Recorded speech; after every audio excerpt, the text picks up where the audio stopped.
Hello, everybody, and welcome to another Wiki Weekdays podcast.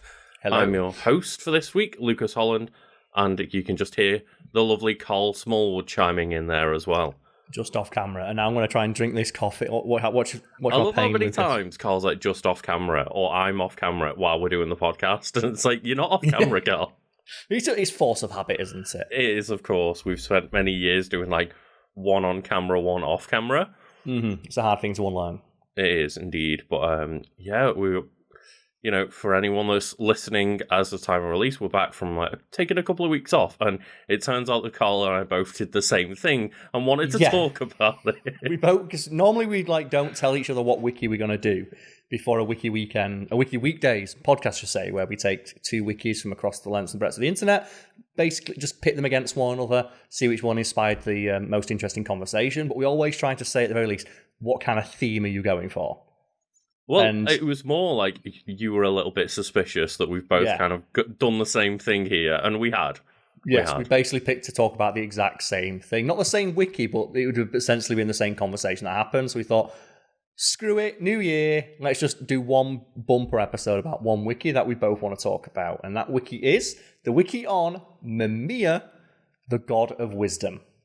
And that is, of course, because the God of War Valhalla DLC dropped over the holidays, and I think by the last time we recorded, we didn't even know of this thing's existence. We did not know, no. We recorded the last Wiki Weekdays podcast before the Game Awards where it was announced.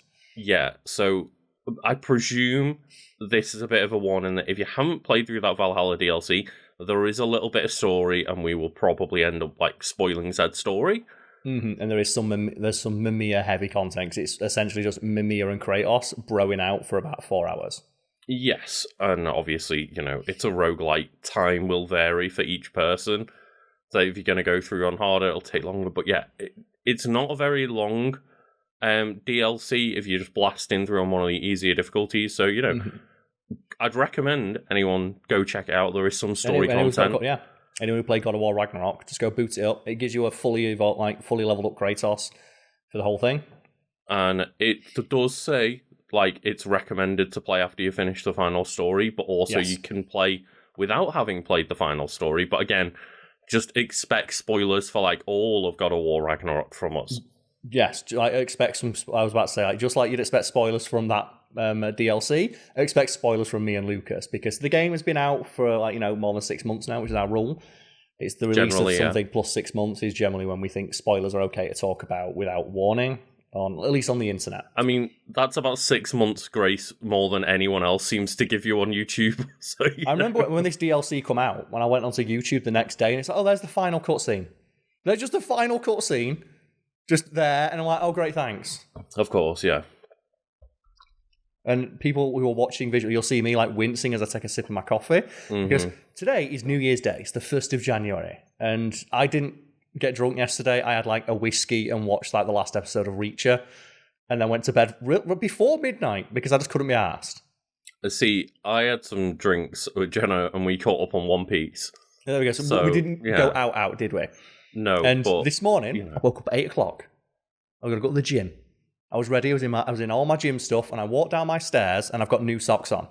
And Joey, I've got hardwood stairs, and Joey got a brand new pair of socks on freshly polished stairs, and I ate shit so hard, and I fell down my stairs. But I fell down the stairs, tried to put back my hands, and the elbow of my left hand on my left arm whacked right on the corner of the thing, and I just slid to the bottom of the stairs, rolled over, looked at the door, and it was raining. I went, fuck this, and crawled back up my stairs, crawled back into bed, went to sleep for another hour, and then I spent the last 2 hours before recording icing my arm. I use my left arm so it doesn't hit the mic. You know what, So Karl? You'll see me wince when I drove to... That first attempt out of bed this year, that your year hadn't begun then. Do they say as well, start again. That's why I went to bed early last night, 'cause I thought, I'll start the year right. I'll go to the gym, I'll feel good, I'll record with Lucas. It's good start. And what better way to... I'll get up, I'll have my protein shake, I'll go to the gym, I'll get in, I'll get a hot shower. And I'm saying I look like crap as well, so I've not been able to do my hair, I've not been able to shave properly, because I shave with my left hand. Oh, right, yeah. Because obviously to get all... Oh, fuck's sake! I find it funny, though, because like, we're talking about a roguelite mode here, and just think of it like a roguelite. You got up, you died, you failed, you got back up again. I'll try again. Tomorrow I'll tackle it again. That's what happens with the Ragnarok or the Valhalla DLC. It's like the first time you get your ass kicked, and Kratos just wakes up and he's like, oh, I guess dying here doesn't matter. So as long as you die in glorious battle, and Kratos like, all my battles are glorious. Have you ever seen a battle of mine that is not glorious? Yeah, so just, again, final warning, expect spoilers, everyone. Go check out that short DLC, it's free. Come back, come and enjoy the lovely Valhalla spoilers with us. I'll just go watch one of those videos that exists of like, hey, here's a 4-hour-long video with all the cutscenes in it, where the contrast is turned way up on the thumbnail. No matter how many of them I block, I always get advertised a new one. Yeah, 100%. And it's one of those things where, like, yeah, you could probably go find, like, a half an hour to an hour, just here's all of the cutscenes with the combat cut out by now. Mm-hmm. But yeah, speaking of, just all the talking, that's the purpose of Mimir, isn't it? It is indeed. Kratos isn't exactly a character who speaks a lot, and even later in the game, where he starts to open up a little bit, him being a Spartan and a fan of laconic phrase, which is a phrase that was used to describe the Spartans for their very wry, very to-the-point and direct manner of speaking. And Kratos typifies that with, he's just very to-the-point remarks throughout the game. Mm-hmm. You needed a character like Mimir, who his boat stories and stuff. Yeah. Just like he's a great expository. Help me. Expository tool. Yeah. He's also and he's really fun, and I think in the original God of War I started to get a little bit sick of Mimir, but then I turned around and was like, no, Mimir's pretty great though. Mimir is great, and I think that one of the greatest things that he did was kind of just have that unspoken kind of, not unspoken, but like just glanced over time skip that they have between God of War 1 and Ragnarok, where all of a sudden it's not, oh, we're putting up with one another. It's, no, we are like brothers. They are brothers in arms, and I guess one's a brother in arms and the other one's a brother in head. And that's the thing I love as well, because when you read like the journal, so in God of War Ragnarok, the journal is written from Kratos' point of view, not Atreus's. And I like the idea that to cope, Kratos started journaling. It makes sense in universe that Kratos just started journaling to help with his emotions.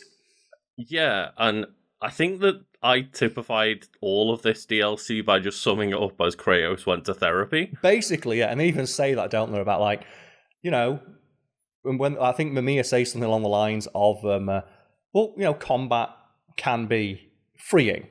And Kratos like, yeah, because I concentrate. It's like nothing, I clear my mind when I fight. And that's a really neat thing that happens in the God of War. Clarifying, yes. Yes. And that's something that happens actually in the game. So when you fight Heimdall, because I replayed the game over Christmas where I wanted to talk about it, or at least played like some of the fights again.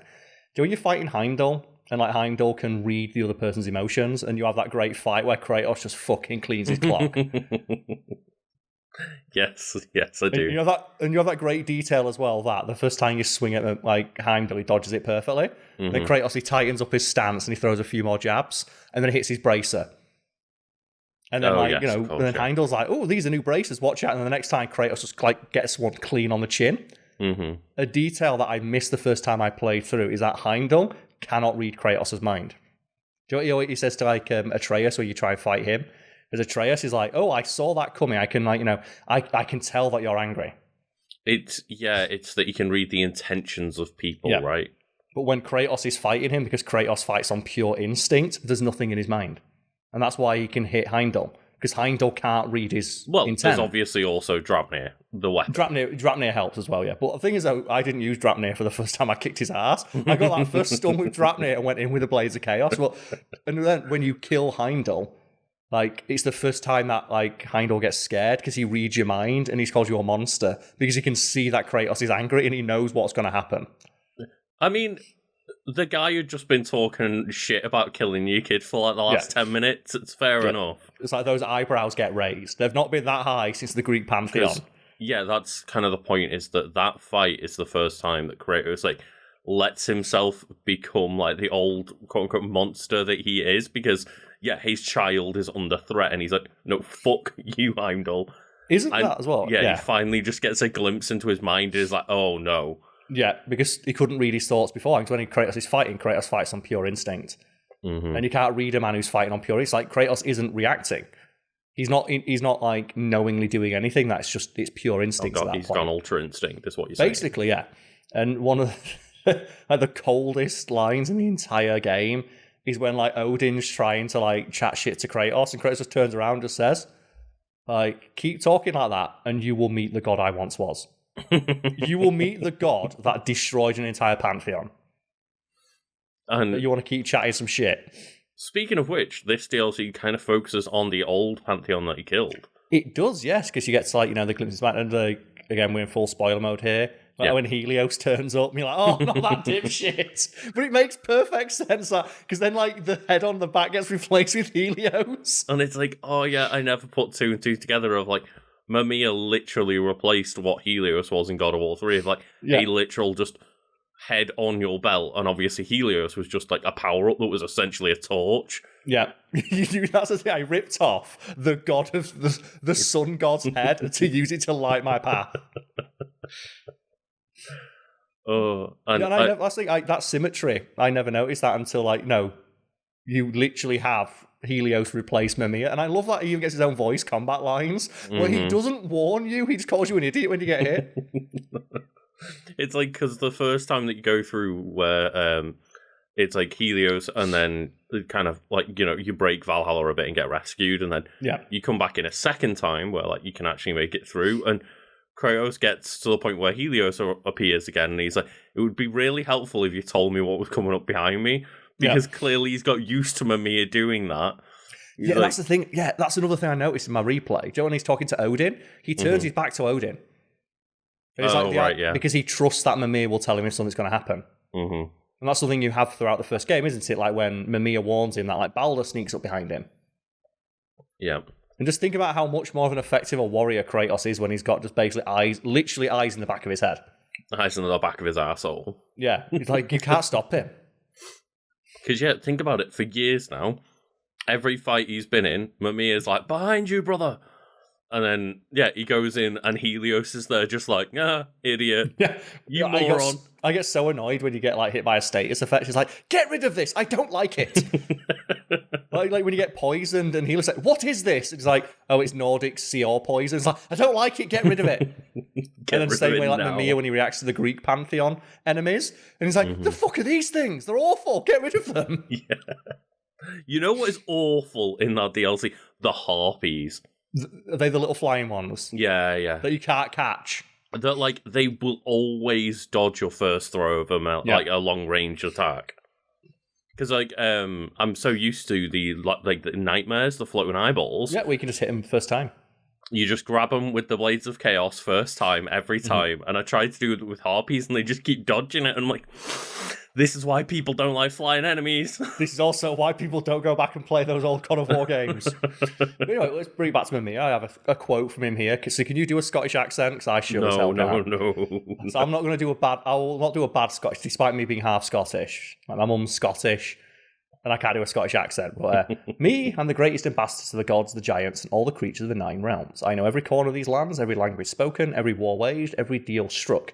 They call me Mimir, smartest man alive, and I have the answer to your every question. And then, like, the first question you ask him was like, I don't know. Which is amazing tone setting. The first question you ask him is like, brother, I don't know. Yeah. And I think it's great as well, because obviously there's parts of the world and mythology that Odin never let Mimir see. Mm-hmm. And then also as well, I think just generally the way that God of War Ragnarok works in general, and God of War 2018, is like, Mimir doesn't know a lot of what is going on specifically because Kratos is there, and like he's an outside factor. Yeah, he's heard of it. He's heard of the things Kratos did, but Kratos being the outside factor, like Fimbulwinter, even so that it wasn't supposed to happen like this. You must have sped things up, and it's like, yeah, I fucking did. Kratos, the problem solver, the mallet, the absolute, just like, fucking, what is it? I was about to say the wrench in the gears, but that's not right. But he's messing things up. The blades of chaos in the gears, yes. Yeah, it's just like he comes in and all of a sudden Mimir is like, I don't know what to think anymore because you're not meant to be here. Yeah, it's like Fimbulwinter wasn't supposed to happen for hundreds of years. You've sped things up, so I don't know what happens now. And then we have some basic biographical information about Mimir. So we have like his titles: the God of Wisdom and Knowledge, the Smartest Man Alive, or the Rememberer. Which is like, the Rememberer is a pretty ballsy name. I like that. That is like a band name. That feels like a weapon name. The Rememberer. Oh man, it's a weapon Kratos would get and use for like one cutscene and get rid of. Then with his aliases, they include Puck, Robin, Goodfellow, the Hidden Man, Brother by Kratos, Head by Kratos in the first game, the Silver-Tongued Little Shit by Odin, Old Partner in Crime by Odin, the Smartest Head Alive by Odin, Old Goat by Heimdall, Condescending Skull by someone from his past, Severed Head by Derlin, Belt Boy by Brock, Smart Guy by Brock, Mimir of the Aesir by Verdandi, The Counsellor of Kings by Verdandi, Merry Wanderer of the Woods by Verdandi, Robin of the Goodfellows by Verdandi, Long-Winded Know-It-All by himself, Egypt by Brock, Traitor by Heimdall, Traitorous Head by Heimdall once again, and they just keep going. It's basically just everything that somebody calls him throughout those things, and I love that. Everyone knows him, and it takes a long time to warm up to him, because I imagine the smartest man alive would be really annoying to talk to, especially someone who knows everything. Yeah, like, likelihood is that person's just a condescending asshole. He's insufferable, yes. Which is why it's such a genius thing to pair him up with Kratos, a man who almost never speaks. I'm interested. Is the nickname or anything from Gunnar? It's not Gunnar, sorry. Sigrun calls him My Love. Yeah, My Love, because I was thinking of Gunnar and Air then, who are also in the DLC. Yes. He's called Old Friend by Tia. Oh, yeah, of course, yeah. But I just love that idea that like everyone finds it. It's like Heimdall, isn't it, where he knows what you're going to say. And you see that he's in all his cutscenes, he's really annoyed because he knows everything you're about to tell him, but he still has to stand there and listen to it. Mm-hmm. And he cuts you off every time you try and talk to him. I love when you first meet him, and like obviously the first thing you do is you go check the resources. And like Heimdall comments on it. Like he says, by all means, just like, plunder our resources instead of talking to us. Yeah. Or like when he shows you the view of Asgard, and you go look at Asgard, and if you leave too quickly, he goes, I'm sure you finished taking in the like, and you're like, shut up, but if you stay, he gets annoyed if you stay. Yes, yeah. It's like I did that on my second playthrough, I think it was. Just ran straight through. Just like stand there and just wait and to see if Heimdall has anything to say, and he's like, come on, you can move now. Like, Heimdall just gets annoyed at the idea that Atreus isn't going through this little tour of Asgard like he wants him to. It's great. And like I feel like Heimdall and Mimir are similar in some ways. Like they both have like the glowing eyes, like the Bifrost eyes. Mm-hmm. Yeah. And I do, I mean, they are a little bit different, right? Because Heimdall's got like the fire eyes. Yeah, but they both have the ability to like see something, or like they have weird eyes, and they have like the gift of foresight and not prophecy, but foresight. Mimir just has the knowledge to know when things are coming. Like he knows all the legends and the prophecies and stuff. Obviously, Tyr as well. They've all got funky eyes. Funky eyes, yes. And then we have like his birthplace is Avalon, presumably, because we don't know. It's kind of suggested where he says like he was like a fae, so like Ireland maybe. Oh, okay. He talks about like maybe Ireland or like Scotland, because Alistair Duncan is Scottish, and we got to mention the voice actor Alistair Duncan. Also, Scottish, of course, yeah. But Alistair Duncan is Scottish, and he voiced it with the most Scottish accent ever, like that Scottish lilt. But then I love as well, Alistair Duncan, the voice actor, is also the voice of who, Lucas? Oh, I can never remember this. You always remind me. The most American man in video games. Oh, is it Senator Armstrong? Senator Armstrong. Yes. So the voice of Mimir is the voice of Senator Armstrong, and I just love that he plays the most American man ever and the most Scottish man ever. Oh dear, yeah, it's such a good performance, and I'm just trying to like think through of all the people, because I think Heimdall was, is it Scott Porter, is it? And he just gives like a phenomenal performance. All of them are great, yeah. Like Odin is especially good as well. Like, I love the idea that they portray Odin as this old man, because you expect him to like be huge and buff like Zeus was. It's like, nah, man, knowledge is power. And he's like just this scheming old man who like hides behind this facade of being like, a doddering old fool. And like even Mimir says, like, don't listen to a word he says. He's like the god of all lies. Yeah, and it's one of those things of, oh yeah, when you go to like Asgard as Atreus, it's like it's obvious on the one hand of the things where he's like, oh no, make yourself at home, Atreus. It's fine that you killed my not godson, grandson. And he's just like, take his room. It's all good. Your family, Atreus. And like that's the really obvious on the surface lies, but it goes runs deeper and deeper. And that's like, as a player, you know that he's lying, but Atreus doesn't know that because he's a kid and he's only met like 3 adults his entire life. And he has no reason to distrust Odin because like he goes from like his dad, who's like not exactly forthcoming with anything, including like himself, and then Odin just like from second one, he's very open and tells him everything he needs to know. And says like, you know, you're not a prisoner here. You can leave whenever you want. You have access to everything. I'll show you like into my chamber. Well, he literally gives him the opposite of what Kratos drove him away with. Of like Kratos was very controlling and just never really gave Atreus any options in what to do, and was never nurturing. He was always obviously like very loud and, you know, just hard against Atreus, whereas just Odin comes in and knows exactly what to do. He just does the exact opposite and he nurtures him.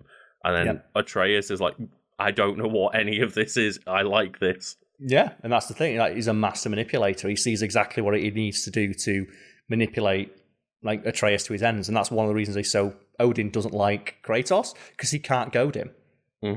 Like Kratos' only weak spot is his son.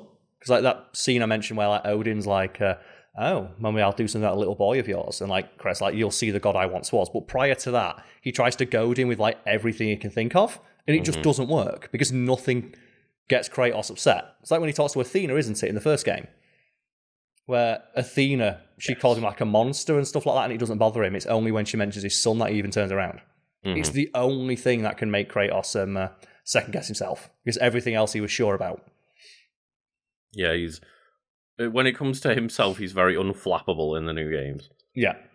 And then, but you mention his son, and he's like, well, shit's going down. I guess I'm just going to arch those eyebrows and just throw 14 Drapnir spears into your bumhole. It is one of those of every time I play more and more of the newer God of War games, I'm like, oh, so they made Kratos a character. And we always say this, and people always get mad. It's like, no, he's a character in the first game. It's like, he is, but he's not a very likable one. He's not a likable one, and, you know, the entire point is, like, so much of the game had that, you know, very young attitude, and it was very much like... That 2010's Dubro attitude. And like, especially like when you got mini games where he's fucking concubines. That's the thing, is, like, you have sex to refill your health or something...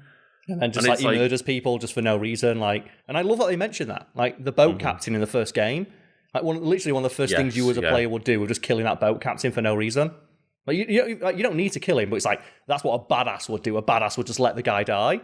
And they in both God of War 2018 and Ragnarok, they keep bringing that boat captain up as this real sore spot for Kratos of like just this moment he realized he was a monster. And then, obviously, in Valhalla DLC, we talk about it again. Like, they bring it up and explain to Mimir. It's an analogue for, you know, the people who have only played the new games of explaining what he actually did. And it's like, well, he was the one man that sticks in my head as, like, the guy that was just an innocent guy that didn't need to die. And I could have just saved him, and it wouldn't have caused me any problems. It wouldn't have cost me anything to save this man, and instead he died a terrifying death against an insurmountable foe. That he died in the most agonizing, horrible way possible, just because I didn't care. Yeah. And have you seen as well? It's like David Jaffe is really annoyed that Kratos has had this growth, because David Jaffe, like one of the original directors of the God of War games, like, I don't like how they made Kratos soft. It's like, imagine your fictional creation maturing better than you did. Yeah, and I think he was, like, I think it made creative director on God of War 1, and then other people took over from there, like Cory Barlog. But he's just spent years going off the rails of trying to, like, get rage clicks by saying shit like this for years, and I'm like, shut up, David Jaffe, but the idea, that just, he's mad that his character developed over time, and they gave him a better personality and took him to therapy. Yep. And he's like, "Oh, he's gone soft, and it's not fair." It's like, shut up. Because we all know and that's the thing about Kratos as well. He's like, he's not, and that's his whole arc is realizing I was an arsehole. And that's something like I think you mentioned Corley Barlog there. And you mentioned that, didn't he, when they were making God of War 2018? Of, we were all young, brash guys back then. We thought we were top of the world. We thought we were hot shit. Come off the back of God of War 1. We made God of War 2 and 3 in like this uber violent, over the top, bro-ish games. And then I had a son. And then I realized that's not the kind of man I want to be. That's not the kind of like message I want to pass on to a son. So I thought, what would happen if Kratos, the most manly of all men, had a son?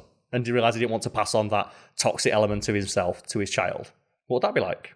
Yeah, he literally admits multiple times, like, yeah, we were all a bunch of like young 20-something-year-old dudes, and I'm not saying there were no women on the team, but that's how they kind of explain the attitude around God of War. And that's how you ended up with like mini games where you fuck concubines for power orbs. Yeah. And why you have moments where Kratos just lets a guy die because that's what a badass would do.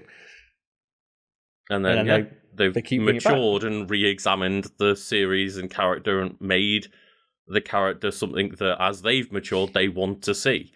And Mimir is a great tempering effect on Kratos. And you can see his effect throughout the game, just like from the way that he references him. Even in the first game where he appears, like he calls him Head. Mm-hmm. Like throughout the entire, just dismissively, Head, tell me what I need to know. And then towards the end of that game, like when Atreus fucks off, and like, he's acting like an arsehole, and Kratos just needs someone to talk to. He needs a sounding board. And Mimir recognizes that and lets him vent, and he eventually starts calling him Mimir and starts to trust him. Yeah, and he's like, oh, my kid's being an asshole right now, isn't he? And he's like, you are too, Yeah, and he's like, yeah, can you blame him? Yeah. Like, Kratos knows that, but he needs someone to voice it back to him. And essentially, like, I see Mimir as Kratos' conscious, in a way. At certain points of the game, yeah, and at other times he's almost like the couples counselor between Atreus and Kratos. Yeah, and as well, I just love, like, just the relationship between, like, everyone in that game. Like, everyone, I guess we've got to give big shout-outs to, like, the father-son relationship with Kratos, like, the multiple times throughout the game where Kratos tries to put his hand on his son's shoulder, but he doesn't know how to show his son physical warmth because he was never shown that himself.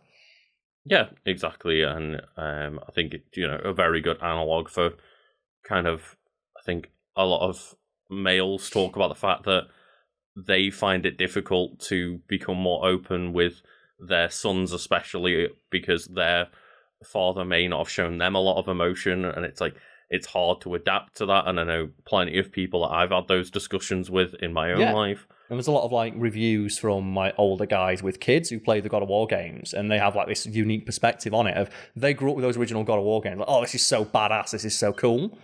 Kratos is such an awesome guy, and then seeing him just struggle. And like they see a bit of themselves in there. And that's like, why video games always be different to other forms of media, because they're interactive.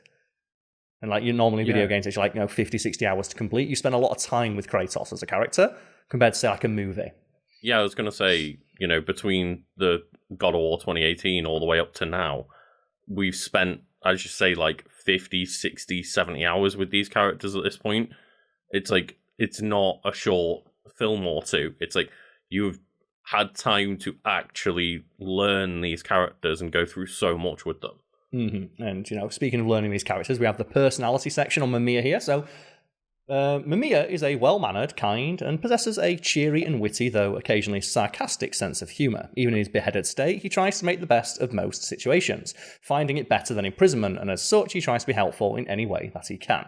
And I love that Mimir just, like, talks about being a head. Like, when, like, Kratos gets stuck in, like, the water in Tia's temple, and, like, you come back up and he's like, well, I guess I can't drown. Like, he didn't know if he could drown or not. He didn't know if he could die.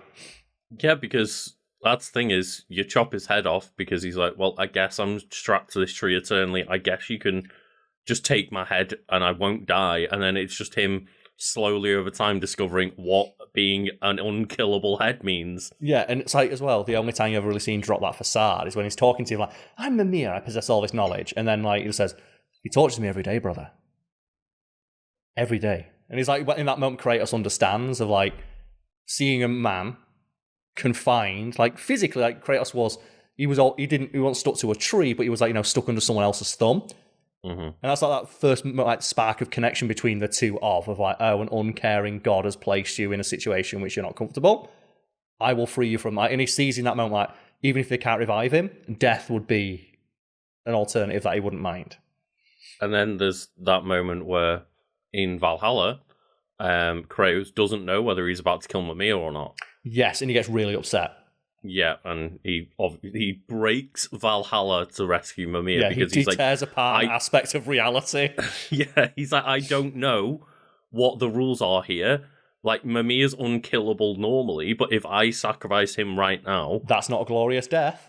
Like, yeah, does he just die? Does he not come back? Mm-hmm. And then you got that awesome moment where, like, they're just floating and dying through the air. Like, well, I guess this is it. And Sigrun's like, for fuck's sake. I'll come in and get you. There's it. Mimir is a master of diplomacy, though some like Freya, Hildivinzi, and even some of the Aesir would state otherwise, because they find him grating. Mm-hmm. And he talks about that, doesn't he, of like, he was basically a court jester for Odin, and his influence was great, but it wasn't enough to... And he could massage the ego of Odin and Thor and others, but, it had limits. And then you've got the opposite side of him where, obviously you can go through the side story of the dwarves and how he convinced all of the dwarves to let Odin in, and Odin just ruined them. The giants, sorry. No, because there's... Did it do the dwarves as well? It is in the dwarves area, yes, when you go to Svartalheim, sorry. Because I thought you meant Jotunheim. No, in Svartalheim, where you restore all of the towers, or no, you destroy all the towers that Odin created, right? Yeah, that's it. Yes. Yeah, and that's where you have that moment with the weird whale thing that Kratos is really pissed off about. Mm-hmm. And it's just like, oh, so he wasn't always the downtrodden, like, court jester, as you put it, and like sometimes he was just as evil as Odin, and he multiple times used his silver tongue to convince others to partner with Odin, and obviously over time Odin just fucks them all up. Yeah, and that's something he comes to realise, regret, and want to make up for. So it says here, regardless, a testament to his skills is shown in his interactions with Kratos. From the get-go, Mimir is able to converse with Kratos without making him annoyed or angry at times, though he still sometimes is. A difficult feat that even his own son struggles to accomplish. He is shown to know when to speak up, when to be silent, when to challenge Kratos, and when to let things go. That's why I think he's that great tempering effect on Kratos. Mm-hmm. And it's the trust that he has in him builds over the game, like when you go to Helheim, and you see Odin, you see Zeus. It's this isn't possible, that's Zeus, and that's when Mimir has that moment of oh wait, you're Zeus' son? You're that guy? Mm-hmm. Oh shit! It's never go there. Never go to Helheim. It's as well the moment where he's like, oh, the ghost of Sparta, that was you. Oh shit. And then Kratos never call me that. Yeah, the multiple times, just different stories that Mimir's heard were all from Kratos. Because that's the thing, imagine what that'd be like. If you hear the Greek pantheon just fucking died. And what happened? It's well, there was some guy, the ghost of Sparta, and it's well, that can't be a real person because he was immortal, right? And he killed all the gods and then destroyed all of Greece. And then he killed the metaphysical concepts of death itself in a fist fight in a PSP game. What? And that's the thing, Kratos did that. And there's some did he stuff kill Thanatos at some point? Yeah, he kills Thanatos, and he kills him in one of the PSP games. So it's not even an important thing that he killed. Then he kills Hades. Yes, yeah. Because I've done God of War 3. I think I've done God of War...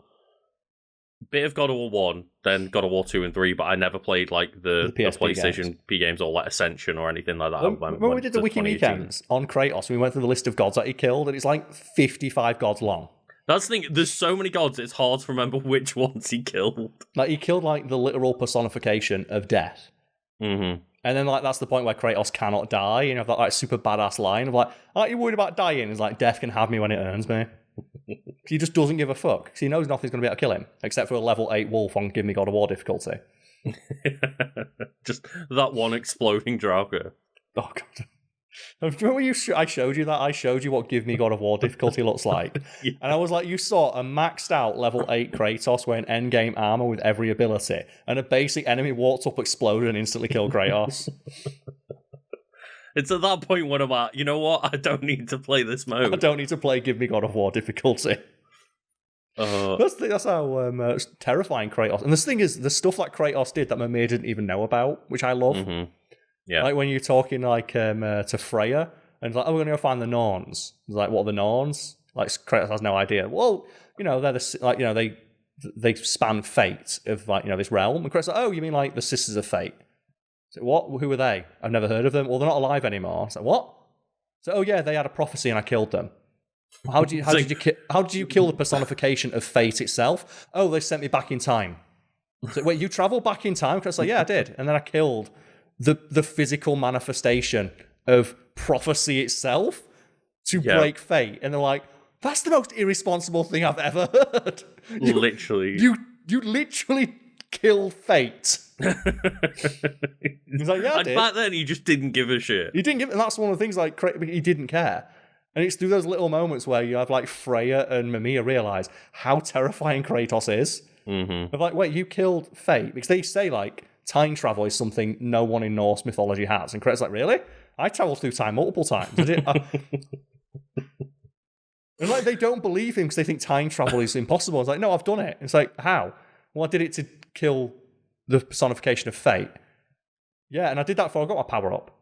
Yeah. I did that in like the second game. Yeah, and it's just them being like, what the fuck? And it's the M. Bison line of like, to me, it was just a Tuesday. I love as well that like Freya and Mimir, they're sharing some big sideways glances of like, the fuck? So if anyone's wondering what we mean, like, it has been canonically confirmed that the Greek gods are stronger than the Norse gods. So like Zeus was more powerful than any Greek god. Or any Norse god, and by extension, Kratos is more powerful than him. And it's also established that the Greek gods get more powerful as they age, and Kratos is now centuries older than he was back then. Mm. So he's even stronger than he was when he beat like Zeus, who is chronically stronger than like every Norse god put together. Yeah, and maybe at this point, it's like at the start of 2018, it's like Baldo goats him because he's out of practice, but I think he's got plenty of practice in those two games to like now be combat ready again. And one of the things that I love as well is that in the latest game, you never need to use Spartan Rage. You get Spartan Rage, obviously. It's a tool that Kratos has in his arsenal. He's mastered his rage. But do you remember in 2018 where Kratos is like getting his ass kicked and he has to use Spartan Rage to win? Yeah, because there's multiple times where Spartan Rage is literally like a quick time event. To like, overpower the situation. You never get that in Ragnarok because by that point, I was annoyed that they weren't in because I love those moments, how hyped they were. But Kratos doesn't need them. He's mastered his rage. It's like, he no longer needs to gameplay-wise, you need them, but story-wise, canonically, you don't. The only time Kratos ever gets angry in that game is where he beats Heimdall, and Heimdall's like, shit. And shout out to just the wet fart that was the new Spartan Rage. Which one? Because there's a couple of bad Spartan Rages. No, in Valhalla, in the DLC. Oh, what, he just gives you the legacy mode. So, oh, cool, you get the Sword of Olympus. I wonder how good this is. Oh, it sucks. It is by far and away the worst option. Because it lasts ages, but it's so slow. The parry on it is really awkward and doesn't work properly. Yeah, it was dreadful, unfortunately. Yeah. It's a shame, but like... The moment he pulled out the sword, I was like, oh, shit, that's so cool! And then just unequip forever. Yeah, just never put Wrath back on. Just put the delete one enemy button back on. I mean, to be fair, I get a lot of use out of the Valor option to restore health. Heal. Because it can just completely nullify any technique, yeah. Yeah, and as well, the fact that this is specifically the Valhalla DLC, there's so many things which give you the option of, like, do this to get a rage burst. Yes. So you can constantly be refilling your rage bar, which means you're constantly refilling your health and your rage because you get Valor. Legit. But, bring back to Mimir. Mimir quickly proved to be a loyal ally and friend to Kratos and his son, addressing the former as brother and the latter as little brother or lad, and eagerly helping them find the realm of the giants. He also expressed great concern and worry for Atreus when he began to grow ill after battles with Magni and Modi. He even begged Balder to stop attacking Kratos and Atreus, offering himself in their stead, though his pleas fell upon deaf ears. Man, it was real funny for me fighting Magni and Modi again. Because they had went down they had instantly. no chance. They had no chance. I was hoping like Balder and stuff would show up. Yeah, and or at the very least, or at the very least, like an enemy from like one of the first 3 God of War games that they could like maybe put like Achilles in there or something like that because he beat him in one of the PSP games. Give him like the moveset of Magni and Modi. Yeah, that's where I think the limitations of the DLC really show, and I was quite disappointed in that aspect of like they are like, oh, here's returning enemies from like the old games, and you can tell they're just built off the skeletons of the enemies. Like the Cyclops shows up and it's just a troll. I do appreciate though that they actually hit him in the eye. Yeah, yeah. And there's a couple of new like animations in there, but I would have loved to bring. Do you know what boss I would have loved to have brought back? Because it's one of the hypest moments in all of God of War. It's the last Spartan. So there is like a fight in one of the PSP games where there's the last Spartan to deliver a message to Kratos, and he's just a guy. He's not a god. He's not empowered by anything. He's just a regular Spartan, and he holds his own against Kratos for about 5 minutes. Obviously, you kick his ass, but just this one Spartan is such a fucking don. He holds his own against fully God of War'd up Kratos for a little bit. I would have loved to have had that guy come back as a boss fight. Because like the fact that Kratos had to kill the last Spartan is something that never gets brought up again. Yeah, I didn't even realize. Like, I think you've probably mentioned it to me in the past, but like, it's not something I've like put together really. But there's a lot of like fan theories that he was Atreus. Joe, the Spartan he mentions who he likes, but then he died. Right. But like, yeah, it's like just, and it's one of those people. He never brings him up again, but like, he brings up like the boat captain and stuff, and how myself and a lot of other fans were at this point. He never brings up the final Spartan because that's the only time he ever interacts with other Spartans. And I do like the fact that there's a lot of there's like 3 main story points within the Valhalla DLC where, as I say, Kratos goes to therapy and kind of not. It's just therapy. It's battle therapy, and it's not that he's excusing himself. It's that like he's forgiving himself. Tia wants him to get a perspective on like maybe you weren't just an asshole. Maybe you had other things going on. They've tried to rewrite his history a little bit. Like that thing with the boat captain. That's what it is, yeah. I rewatched the cutscene. Kratos doesn't give a shit. You could say in his mind he cared a little bit. He doesn't give a shit in that original game. He's basically laughing as he does it. And and I think it's like, it is a bit of a reframing to work with the new character. Or the new... Yeah, let's say the new character. You know what I mean. He's a new character. He's not the same character. He's not. He's literally like 1,000 years displaced from his previous self. And the fact that it's like, oh, well, I took the deal with Ares that led to like, me killing everyone. And it's like, okay, but why did you take that deal? And he's like, because I was an asshole and I wanted power. He's like, but what would have happened if you didn't take the deal? It's like, well, everyone would have died. So you took it to save your people. Yes, but I took it because I wanted power. And it's that finding that balance. I do like that it's not excusing him of it. No, it's just saying maybe there's 2 sides to the story. It's like the little bit where he talks to his. You find evidence of his. You talk about his wife, which he never mentions before. He mentions Calliope. He never mentions Lysandra because she wasn't a character in the original games. She wasn't a character. She appears in one cutscene. It's the cutscene where she dies. And Kratos even says that of like, I think Mimir, we're talking about Mimir, says, you don't mention your wife much. And he goes, there's not much to say. She was a good woman and she deserved better. And like, that's all you need to say. And just like Kratos realizing, she was a good woman. She deserved better than what I offered her. I cared for her in my own way, but it wasn't enough. And I do really enjoy that thing of like, same with, the Pandora's box thing of like, again, it's not excusing Kratos of what he's done. It's like, well, you did this for a reason, and maybe the reason wasn't just that you're a dick. Maybe some of the reason was just, and some of it was needed. But also, don't forget that you were a prick about it. Yeah, Greek tragedy, isn't it? Yeah. You made every decision possible to say things, and things still went wrong. It's the ending of that DLC is a fucking soliloquy. It's like the most Greek tragedy shit ever. Like it's literally Kratos having a monologue. Yeah. About how much of an arsehole he is. And literally, he does like, he gets David Jaffe, he puts him on the throne, he's like, you were a prick. You are the worst version of me to exist. Oh, and I really like those moments of like, yeah, literally talking to his previous past self and being, you were an asshole. Yep. Like, but maybe there is a silver lining in the fact that you were an asshole. How much did you want that to be a boss fight, though? Oh, how much did you want that to be like a fight? And here's the thing: would it have been better if it was like you killed it in one hit? Well, like that, right? It should have been there, right? It should have been like the super secret final bosses. You've got to fight. I mean, it like, should have been, yeah. You've got to fight like just blades of chaos, Kratos. But again, it's one of those of I presume that's not the end. Yeah, I presume that there might be something like else coming. I maybe whether that's like DLC for this or like a spin-off game or something. I want Grease DLC so much. Yeah, like, you can see the bones of it. I want the DLC of when he went back to Greece to get the Blades of Chaos. Give me that. Yeah.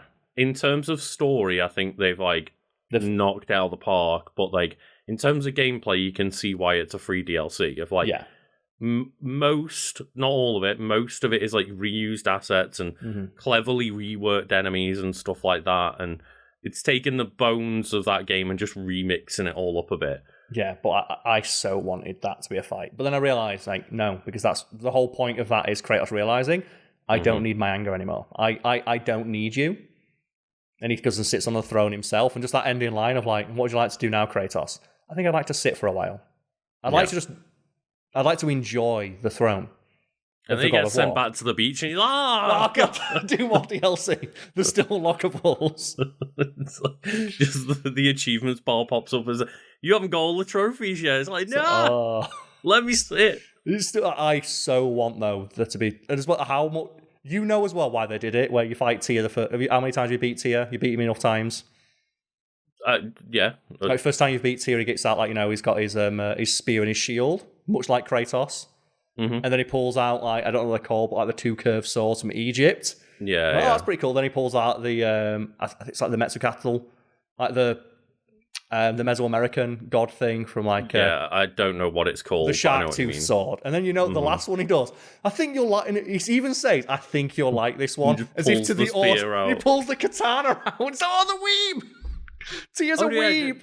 Yeah, that's the one at the end, yeah. Because I was thinking it was the spear, but the spear's to start with, yeah. He pulls out the frost katana, and you're like, there's DLC. Give me that. And he's just saying, like, where's the next game going to go? And I do like that rumour of when the next game's going to be. Have you heard what it is? Or are you familiar with like, the theory that people have got, which I myself ascribe to? I mean, the one that I heard rumoured during Ragnarok coming out was like, not rumoured, speculated, I guess the word is, but Egypt is the next place to go. But Egypt is the next rumoured place, but the rumour I've heard, I'm kind of like now, the DLC kind of suggests that it is that the other realms invade the Norse pantheon to try and kill Kratos before he comes over to their pantheon, because they're scared he's going to jump pantheons again. And Kratos now, as the god of war and the protector of the lands, has to step up and stop the other ones from invading. And I do think it's funny because it's like, okay, yeah, he's got the title of God of War, but I like the fact that he's like, I will be a God of Hope.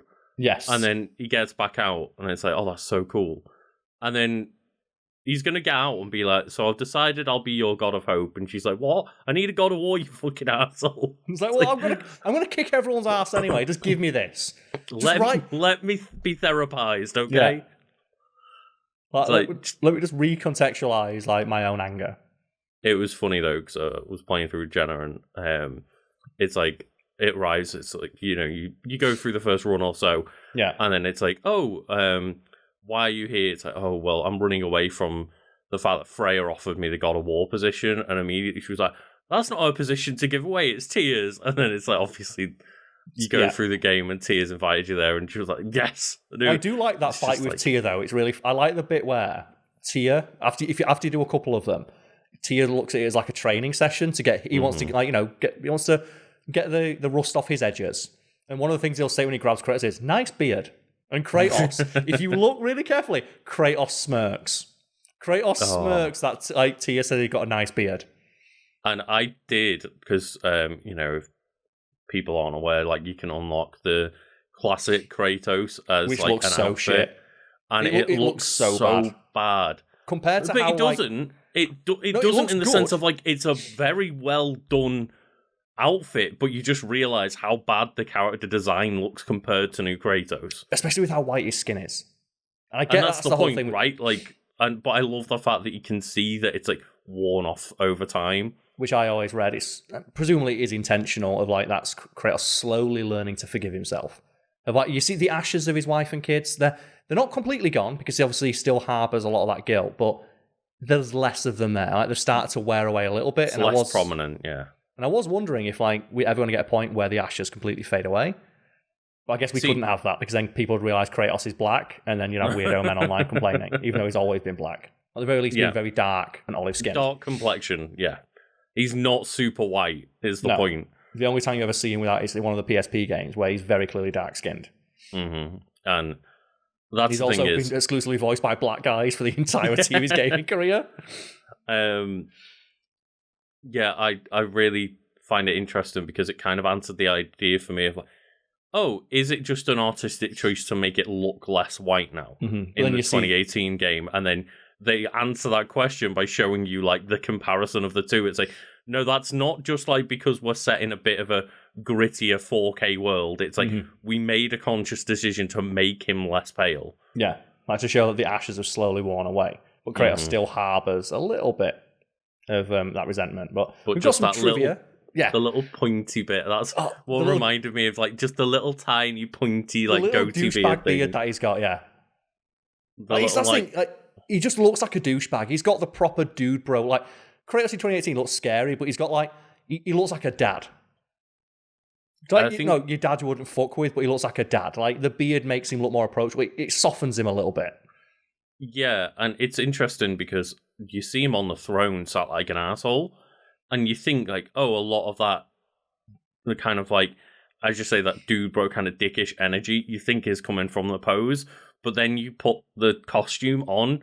And you play, and obviously, like, the character model doesn't change. Kratos is still posed in the 2018 way.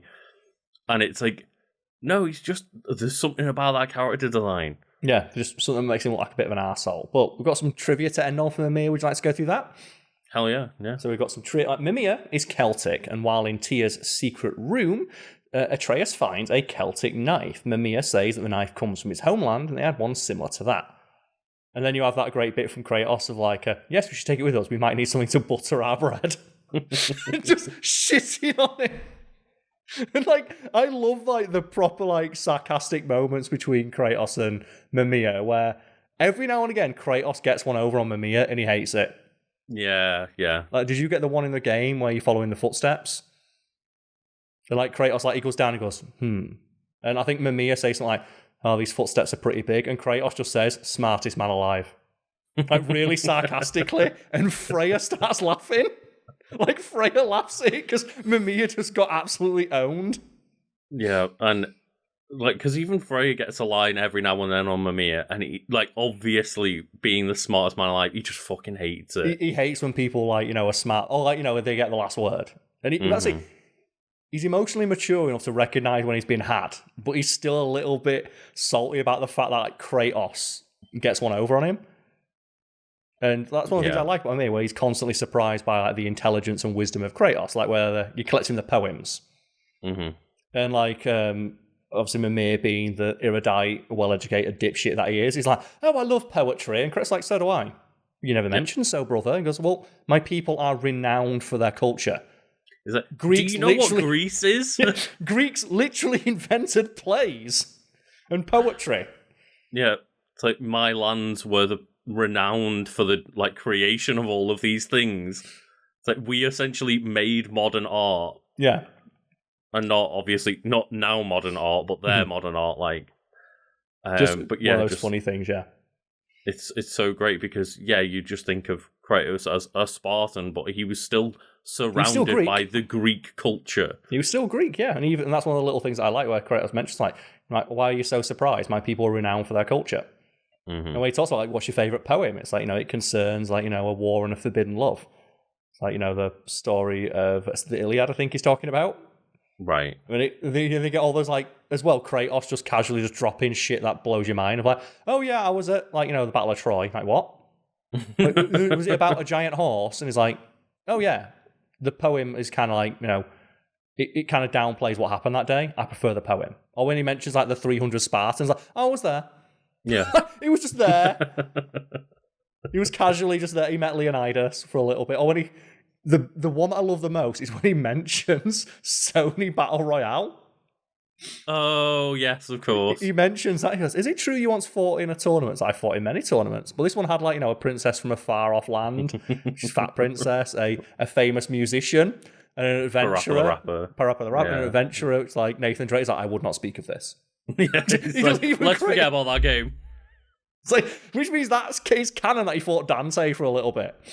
Yeah. It's just, it's so funny. It's one of the fun things about the game. It blends all these elements of mythology, even like, mythology created in our world. Like, it says here, on Mimir, he mentions, prior to his position as a counselor to Odin, he served under the Fairy King at a time when he was a little older than Atreus. His statement suggests he was a jester of sorts, to get into all sorts of trouble with the local mortals, which resembles the figure of Puck from Shakespeare's Midsummer Night's Dream. Similarly, he also mentions as one of his stories, it's Macbeth. He just tells the story of Macbeth, which suggests that Shakespearean plays happened, or they're going to happen, and they're based on reality that Mimir lived. And he also mentions Macbeth here, but also Arthurian legend. He mentions, like, the Lady of the Lake. Oh, yeah, of course. And that's one that I missed when he talks about, he mentions the Lady of the Lake, which means Arthurian legend also happened in God of War. Like, when are we just going to take Kratos to England? Can you imagine if, like, Kratos got fucking Excalibur? Yeah. That's the thing. Meet Shakespeare, tell him all these stories, and claim Excalibur for his own. Like, if there was any justice, God of War would become the new Assassin's Creed, where it's just drop Kratos into another pantheon, another part of the world, and have him kick everyone's ass there as well, and give him new weapons from that pantheon. And I think, obviously, that makes way more sense for the end of God of War 3 Kratos. Yeah, where he just wanted to murder everybody. He's like, fuck it, I've ended Greece, let's go do somewhere else, but this Kratos now would not do that, and I think that's a really good point you make of, like, the speculation of just, what if, because he is now, like, settled in wherever the Norse games are set, it's like, someone else comes in and he has to defend the land. Yeah, and it's like, as much as I would love to have more weapons, like, I was still disappointed you never got to wield Mjolnir. It seems so perfect. Of, like, you got an ice axe, fire blades, wind spear, lightning hammer. It would have been very, very cool, but I understand why they had to get through it. And it's like, it makes sense in terms of the story, but it's still let down. Yeah, that you never got to wield it. While functioning and fully conscious, Mimir classifies that he's reanimated and not resurrected. Therefore, he still considers himself to be deceased. And due to this, he no longer sleeps, but still feels what resembles fatigue at times, which is amazing for Kratos. He's basically just got a watchdog. So all he does is he just puts him on a shelf and he can go to sleep. And he's safe. And it also means that's why he can go into Valhalla. Yep. Because they make a comment of, like, well, I think it's like Freya, isn't it? That turned around as like, I can't come in with you because I've never died, unlike you two knobheads. Yeah, and that's the thing about like Kratos. Like, I've died like 4 times. That's why that's why Valhalla reacts so weirdly to Kratos. Well, you've died multiple times. He's like, yeah, I did that again. Yeah. Do you think him and Mimir ever just sit down, have a couple glasses of mead, and it's like Mimir's like, tell me some more bullshit you did back in Greece. Like, not any of the don't tell me any of the sad stuff like about your wife dying or your daughter being abandoned. Just tell me about Medusa. Is Medusa real? It's like, Medusa's really real. I cut her head off. It's like, what? Like, that must be every moment that we don't see on screen because like, he's the man who wants more knowledge, right? Like, yeah, and he's like, Kratos just want to know all these stories. Because imagine like Mimir saying, like, "Oh, I've heard a story from you." Because that's one of the things he says. I heard a story from your homeland. Is this true? And Kratos like, yeah. Because obviously he's in combat. He doesn't want. But I bet when Kratos had a few glasses of mead down him, even like Mimir and Freya start coaxing out of him like, What about, I don't know, like you said, like the Cyclops? Like, what about the Hydra? Is that a real thing? Is that, yeah, I killed that in the first game. What? I killed that in my first mission. Yeah, that was my first boss fight. What do you mean, boss fight? Yeah, what about, when he says, like, you mentioned when you're fighting Jormungandr, you fought something bigger. Oh, yeah, I fought Kronos. Like, the Titan? Oh, shit, yeah. Yeah, I fought Kronos. How'd you beat him? Oh, I impaled him with his own spike. Did you ever fight anyone else bigger? Well, I met Atlas once. He's the guy who carries all of the Earth. Oh, okay.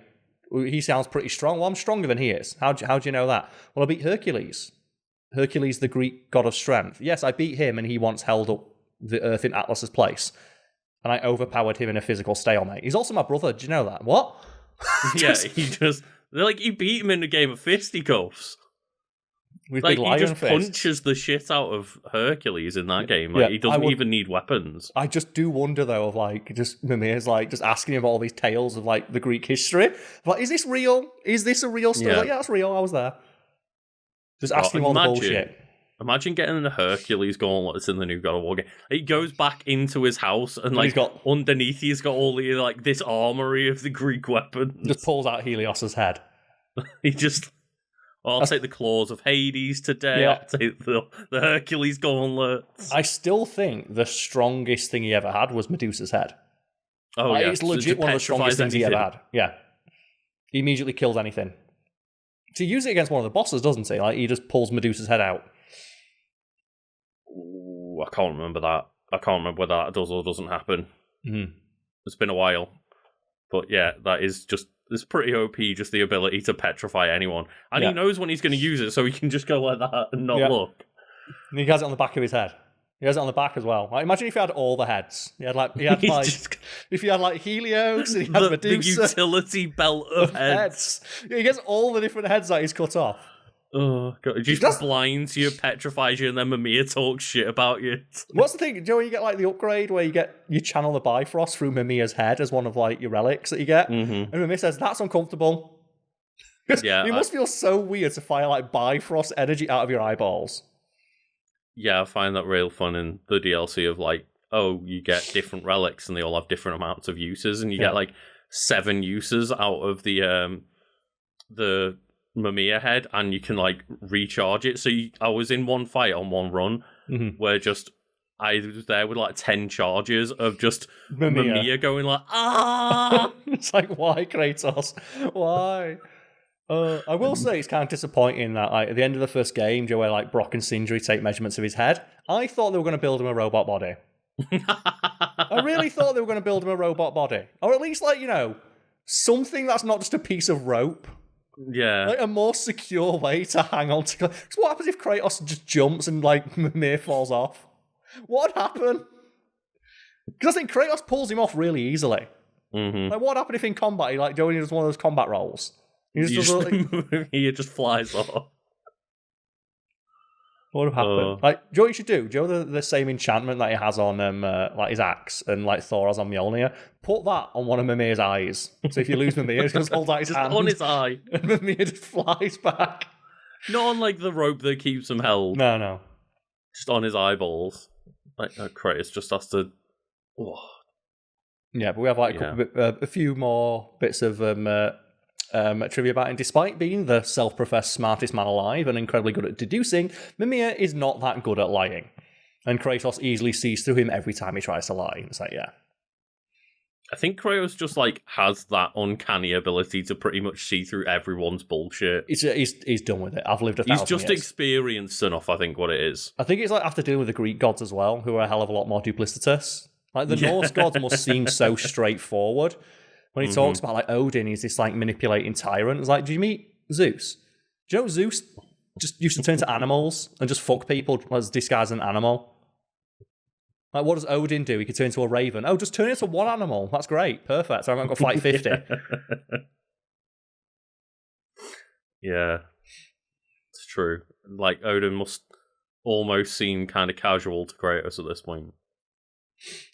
During the events of Ragnarok, it is revealed that Mimir has taken to writing down his stories, though he admits it's a slow process because his jaw tends to get sore on account of him having to hold the pen in his mouth. Could he not ask Kratos? Could he not just like sit down and just like, hey, do you hold that journal? Do you like just writing the stories down that I tell? But I bet Kratos would hate that. He'd do it if you asked him to, but he'd hate it and he'd grumble the entire time. But like, I'm sure Atreus would do it. Atreus would do it, yeah, he'd love it. So imagine how smart Atreus is going to be. Mm-hmm. It's like Atreus, he's been taught by the smartest man alive, and he's been trained by the strongest man alive, and he could turn into a bear. Oh yeah, he can. I do love that though. Like, I remember when you fight the bear, you fight Bear Atreus, and if you activate Spartan Rage against the bear, Mimir says, "Oh, you've done it now, bear." Just love the idea that every now and again in the woods, Kratos gets attacked by a bear and just beats it up with his bare hands. And I will say, just like, obviously, we've not talked about it much, but I do like Mimir's story in Valhalla, where he's just like, well, yeah, okay, I am the smartest man alive, but, like, I'm not enough for Sigrun, because I'm just ahead. There's a lot of stuff a head can do. It was kind of disappointing they don't kiss. I was thinking that, like, and next you'd get a really awesome moment of Kratos being awkward about like holding up their head as Sigrun kisses it. We could have had that. You get that amazing bit though where it's like, oh yeah, so Sigrun and I we wanted to meet back up after the battle, and she decided to take me on a lovely date, and she made a lovely picnic for me, which is not great because I can't eat, but it was a lovely thought. Yeah, and that's the thing. I'm hoping at some point we do get. Like, give Mimir a body. Like, all the crazy bullshit magic in that universe, they can't get the man a robot body. But at the same time, I guess that would undervalue the DLC story for him a little bit of, like, you don't need a body, you are good enough as just a head, and, like, don't undersell yourself. But at the same time, he wants to fuck a Valkyrie, and I totally get that. I mean, yeah, that's true. I respect that hustle. Like, just give him a robot body. It's like he doesn't want to, bear in mind. It's not just any Valkyrie. It's like the Valkyrie, the co-captain of the Valkyrie team. It's the one that absolutely annihilates you in 2018. The one that just has all the other Valkyrie's abilities. Yeah. So I was hoping he aims high. Like, do you like the Bifrost arm that Heimdall gives himself? Give him that. So he's made of pure energy. So he's just like he looks like Electro. Just pure energy Bifrost. Yeah. Body. Just like Sigrun's just at home waiting for him to get back, and he just bursts through the door one day like, I'm home. The thing is, it's gonna look so fucking pimp though if we do get any more God of War, and just like to see Kratos on the throne with just the Mimir's head on it, advising him. I want him to have it on like a scepter and just have it in his hand. He should just do the Predator thing of like he's got all the heads on the back of the wall, and there's like the Xenomorph is there as well. Just all from the previous games, he went to like Parappa the Rapper's heads on the shelf. All that bullshit. But yeah, that's Mimir. What a great character. What a great game. Incredible game, and just really fun DLC that's, again, I think the strength of it is definitely the story. I think absolutely, yeah. The roguelite elements are very light elements. Yeah, definitely light more than rogue. But it's very fun playthrough. And it's just, as well, just broing out. Yeah. Just like, I just want to see more from him. And it's like just seeing Kratos like actually acknowledge that he had a daughter. Because the fact that like does Atreus know that he has a half sister who died? He must know, but I can understand why they don't bring it up in the game. He doesn't want to bring it up. I can understand that because it literally happened as well, like 500 years ago. It is a sore spot for him still to this day. So I think. What happened to my sister? I did murder her. Well, she's right here though. Her ashes are on my skin. Because that's the thing as well. The fact they never... presumably they must know. But the fact that Kratos never explicitly mentions that the reason he is white, the reason he's so chalky, unnaturally white, is just the ashes of his deceased family on his skin. Well, if Mimir's Scottish, he just thinks that's what people look like. It's like you just like anyone else from Glasgow, mate. Well, great character. I do wonder when we're next going to see Mimir and his bro. Just give us the Mimir spin-off game with his Bifrost body. Just energy Bifrost. Oh, man, I love God of War. It's so good.